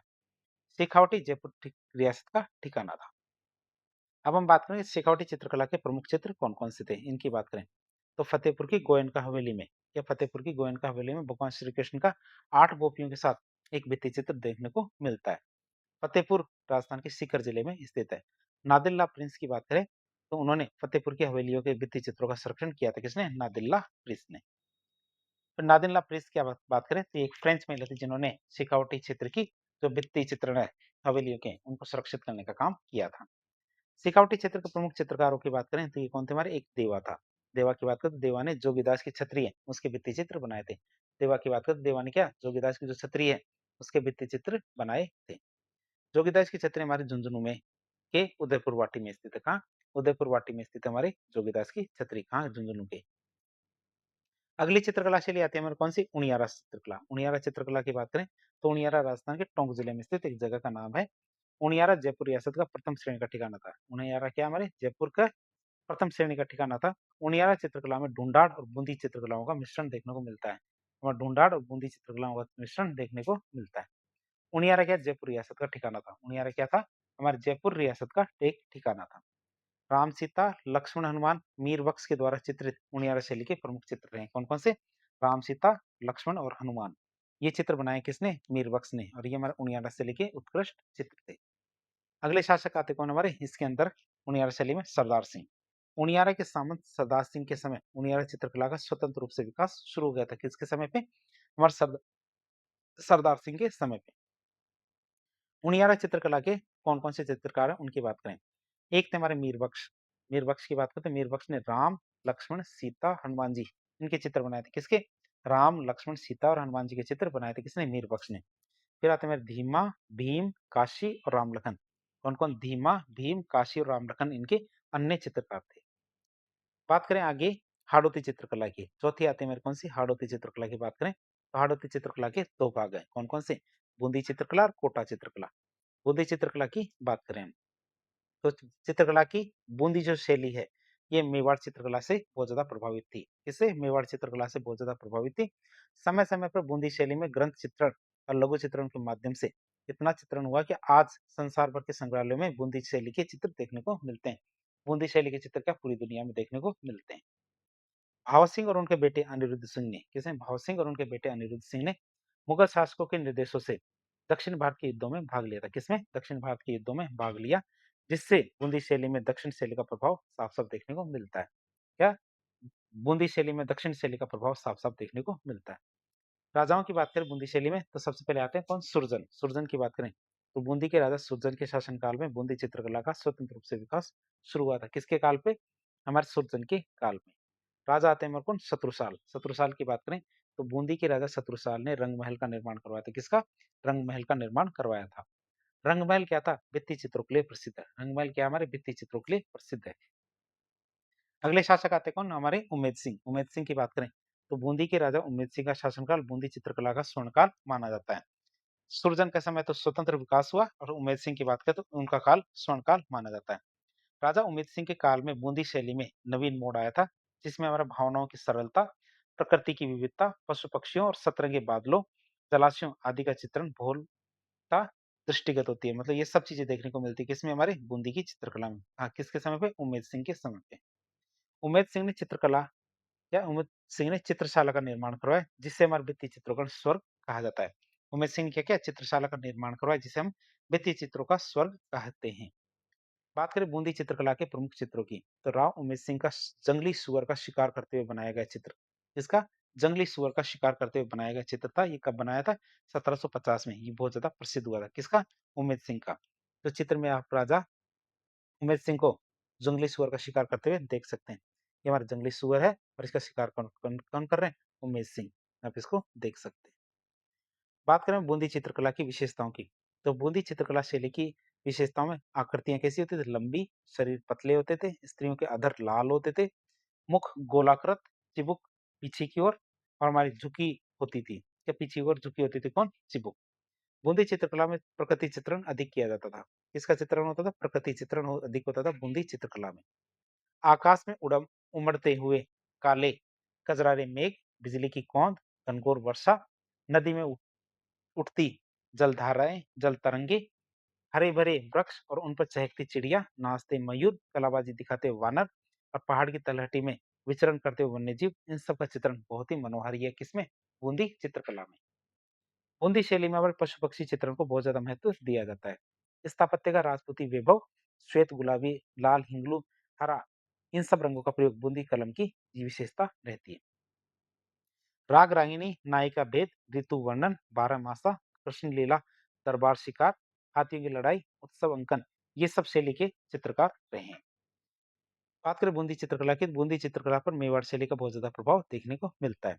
बूंदी चित्रकला में हमारे मतीराम की पुस्तक रसराज का भी चित्रण किया गया है। किसका? रसराज का चित्रण किया गया है, जो हमारी किसकी पुस्तक है? मतीराम की पुस्तक है। अब हम देखेंगे बूंदी चित्रकला के प्रमुख चित्रकार कौन कौन है। एक तो हमारे सुरजन, अहमद, साधुराम और रामलाल। कौन कौन हमारे? सुरजन, अहमद, साधुराम और रामलाल हमारे बूंदी चित्रकला के प्रमुख चित्रकार हैं। कोटा चित्रकला की बात करें, इसमें और पहले राजा आते कौन? राम सिंह। राम सिंह की बात करें तो कोटा के महाराव राम सिंह के शासन काल में कोटा चित्रकला का स्वतंत्र विकास प्रारंभ हो गया था। ये कोटा चित्रकला का स्वतंत्र विकास किसके समय शुरू हुआ था? महाराव राम सिंह के समय पे। अगले शासक हमारे कौन? भीम सिंह आते हैं। तो कोटा के राजा भीम सिंह के शासनकाल में वल्लभ संप्रदाय के प्रभाव की वजह से भगवान श्री कृष्ण के अधिक चित्र बनाए गए थे। उमेद सिंह की बात करें तो कोटा के राजा उमेद सिंह का शासनकाल हमारे कोटा चित्रकला का स्वर्णकाल माना जाता है। किसका? कोटा चित्रकला का स्वर्णकाल माना जाता है। अब हम बात करें कोटा चित्रकला की विशेषताओं की, तो कोटा के मुसफिर खाने के जो कलाकार थे उन्होंने भित्तियों पर बड़े बड़े चित्र बनाने के साथ ही बड़ी बड़ी वसलियों पर क्या शिकार का, वसलियां मतलब बड़ी बड़ी जो पेंटिंग्स होती है, जगह होती है, उन पे हमारे शिकार का समूह चित्रण कोटा शैली की विशेषता प्रदान की। मतलब इस तरह के चित्र बने थे शिकार के। तो घने जंगलों में शिकार की बहुलता के कारण, क्या घने जंगलों में शिकार की बहुलता के कारण कोटा शैली में इस समय शिकार का बहुरंगी वैविध्यपूर्ण चित्रण हुआ था, जो इस शैली का प्रतीक बन गया था। जैसे हमारा जालिम सिंह झाला की हवेली के भित्ति चित्र देखने को मिलते हैं। तो ये चित्र हमारे क्या जालिम सिंह झाला की हवेली में देखने को मिलते हैं। इस शैली में हमारे क्या नारियों और रानियों की को भी शिकार करते हुए दिखाया गया है। तो शिकार के दृश्य हमारे कोटा शैली की प्रमुख विशेषता रही है। स्त्री आकृतियों का कोटा शैली में अत्यंत सुदृढ़ चित्रण देखने को मिलता है। तीन अधर, सुदीर्घ नासिका, पतली कमर, कपोल खिले हुए, सुंदर अलकावली नारी आकृति को जीवंतता प्रदान करती है। तो ये सब आकृतियां क्या है? ये सब विशेषताएं जो चित्रण को सुंदर बनाती है। पुरुष आकृति में वृषभ कंधे, उन्नत भुएं, मांसल देह, मुख पर भारी भारी भरी भरी दाढ़ी, मूछे, तलवार, कटार आदि हथियारों से युक्त वेशभूषा, मोती जड़ित आभूषण छवि को क्या चार चांद लगा देते हैं। कोटा शैली में हल्के हरे, पीले और नीले रंग का बहुतायत से प्रयोग हुआ। किसमें? कोटा शैली में किसका? हरे, हल्के हरे, पीले और नीले रंग का बहुतायत से प्रयोग हुआ है। कोटा चित्रकला में मोर, शेर और चंपा का चित्रण भी किया गया। किसका? मोर, शेर और चंपा का चित्रण भी किया गया है। बात करें कोटा चित्रकला की, तो हमारे कौन कौन से चित्रकार है उनकी बात करें। इसमें हमारे देखें तो रघुनाथ, लच्छीराम, नूर मोहम्मद, गोविंद और डालू। क्या डालू की बात करें? डालू ने हमारा रागमाला का चित्रण किया था। इसमें कोटा शैली में। फिर आती है हमारे कौन सी? झालावाड़ शैली। झालावाड़ शैली की बात करें, झालावाड़ के राजमहलों में श्रीनाथ जी, राधा कृष्ण, रामलीला, राजसी वैभव के जो चित्र मिलते हैं, उनके माध्यम से में झालवाड़ शैली का निर्धारण होना अभी शेष है। मतलब इनका भी रिसर्च चल रहा है। अब हाड़ौती चित्रकला पर रिसर्च की बात करें, वो किस-किसने किया? हाड़ौती चित्रकला पे हमारे डब्ल्यू.जी. आर्चर, प्रमोद चंद्र और बृजेंद्र सिंह, इन्होंने क्या बहुत ज़्यादा रिसर्च किया है। राजस्थान के प्रमुख आधुनिक चित्रकारों की बात करें तो ये कौन-कौन है? एक आते हैं मेरे को राम गोपाल विजयवर्गीय। राम गोपाल विजयवर्गीय ने राजस्थान में सबसे पहले चित्र प्रदर्शनी लगाना शुरू किया था और इनके द्वारा क्या अभिसार निशा नामक एक पुस्तक लिखी गई थी और इनके गुरु का नाम क्या था? शैलेंद्र नाथ डे। इनके गुरु का नाम क्या था? शैलेंद्र नाथ डे। बात करें अगले की, अगले चित्रकार आते हैं हमारे गोवर्धननाथ बाबा। गोवर्धन लाल बाबा की बात करें तो गोवर्धन लाल बाबा राजस्थान के राजसमंद जिले के रहने वाले थे। कहाँ के? राजसमंद जिले के रहने वाले थे। गोवर्धन लाल बाबा ने भील चित्रकारी मतलब भील जनजाति के चित्र बहुत ज्यादा बनाए थे, इसलिए गोवर्धन लाल बाबा को भीलों का चित्रा भी कहा जाता है। गोवर्धन लाल बाबा ने क्या किया? भीलों के बहुत ज्यादा चित्र बनाए थे, इसलिए इनको भीलों का चित्रा कहा जाता है। और गोवर्धन लाल बाबा का प्रमुख चित्र था बारात। अगले हमारे चित्रकार आते हैं परमानंद चोयल। परमानंद चोयल की बात करें तो परमानंद चोयल ने भैंसों के चित्र अधिक बनाए थे, इसलिए परमानंद चोयल को भैंसों का चित्रा कहा जाता है। फिर आते हैं हमारे जगमोहन माथुड़िया। तो जगमोहन माथुड़िया ने कुत्तों के चित्र बनाए थे, इसलिए जगमोहन माथुड़िया को श्वान का चित्रा कहा जाता है। अगले हमारे आते हैं गहलोत साहब, सौभाग्यमल गहलोत। तो सौभाग्यमल गहलोत ने घोंसलों के चित्र बनाए थे, इसलिए सौभाग्यमल गहलोत को नीड का चित्रा कहा जाता है। फिर आते हैं हमारे देवकीनंदन शर्मा। देवकीनंदन शर्मा की बात करते हैं, देवकीनंदन शर्मा ने प्रकृति चित्रण बहुत ज्यादा किया था, इसलिए देवकीनंदन शर्मा को master of nature and living objects कहा जाता है। अगली हमारी आती है ज्योति स्वरूप कछवा। क्या कछवा की बात करें तो ज्योति स्वरूप कछवा ने जंगल से संबंधित बहुत सारे चित्र बनाए थे और ज्योति स्वरूप कछवा ने इनर जंगल नामक एक चित्र श्रृंखला शुरू की थी। किसकी? इनर जंगल नामक एक चित्र श्रृंखला प्रारंभ की थी। किसने? ज्योति स्वरूप कछवा ने। फिर आते हैं हमारे भूर सिंह शेखावत। भूर सिंह शेखावत की बात करें तो भूर सिंह शेखावत ने स्वतंत्रता सेनानियों के चित्र बनाए थे। किसके? स्वतंत्रता सेनानियों के चित्र बनाए थे। भूर सिंह शेखावत ने ग्रामीण संस्कृति के चित्र बहुत ज्यादा बनाए थे और भूर सिंह शेखावत के चित्रों में राजस्थानी प्रभाव बहुत ज्यादा देखने को मिलता है। और आखिरी चित्रकार आते हैं कौन? हमारे कुंदनलाल मिश्री। क्या कुंदनलाल मिस्त्री की बात करें तो कुंदनलाल मिस्त्री ने महाराणा प्रताप के चित्र बहुत बनाए थे। कुंदनलाल मिस्त्री के चित्रों के आधार पे राजा रवि वर्मा थे, उन्होंने महाराणा प्रताप का चित्र बनाया था। राजा रवि वर्मा को हम भारतीय चित्रकला का पितामह कहते हैं और राजा रवि वर्मा हमारे त्रावणकोर रियासत मतलब केरल के थे। तो इस तरह आज एक लेक्चर के जरिए हमने राजस्थान की चित्रकला के बारे में काफी डिटेल से जानने की कोशिश की। तो इस प्रकार के इन्फॉर्मेटिव वीडियो देखने के लिए हमारे चैनल से जुड़े। वीडियो यदि पसंद आता तो वीडियो को लाइक करें, चैनल को सब्सक्राइब करें, अपने दोस्तों के साथ शेयर करें। धन्यवाद।